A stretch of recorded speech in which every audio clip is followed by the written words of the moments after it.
Hip-Hop hat nichts mit dir zu tun. Hip-Hop hat nichts mit dir zu tun. Du siehst auf wie Obelix, oben 4 und unten nix. Wie du dich durch Hip-Hop kriegst und auf viele Tucken wickst. Mitleid hat man doch nur für das Opfer. Berührst du meinen Kopf, schlage ich dir den Kopf ab. Nackenschellen hagetest du Brian und ich Pferdeapfelkuchen für dein Gesicht. Du kackst in mein Bett, Alter, bist du behindert? Du wischst das jetzt weg wie bei Tinder. Sonst komm ich zu dir nach Hause, schlag nen Stuhl in deine Fresse. Dein Zimmer und Gesicht voller Stuhlreste. Du nimmst mich nicht ernst, dafür nimmt ernst dich. Jetzt nochmal furzen, fertig. Meine Perle macht auf Stuart und schreibt dann so Texte. Du Faggot, du nimmst mich nicht ernst wie das SCB.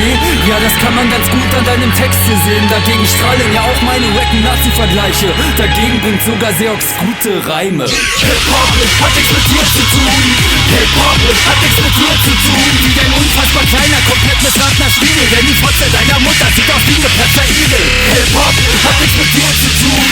Hip-Hop hat nichts mit dir zu tun.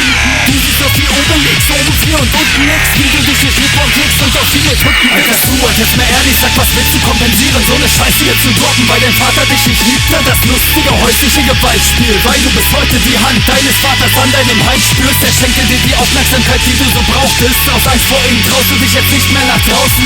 Passt ja ganz gut, dass du nicht mal einen Job hast und überall hin kannst, worauf du grad Bock hast. Greenscreen macht's möglich, rausgehen nicht nötig. Bekanntlich ist es ja zu Hause am schönsten. Das Holz bei meiner Mutter ist beweglicher als du. Du bist nicht zu fett, redest du dir gut zu.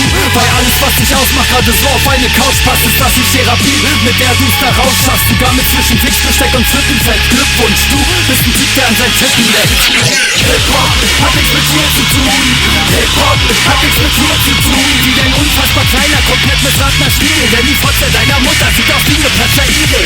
Hip-Hop hat nichts mit dir zu tun. Hip-Hop hat nichts mit dir zu tun. Du siehst auf wie Obelix, oben 4 und unten nix. Wie du dich durch Hip-Hop kriegst und auf viele Tucken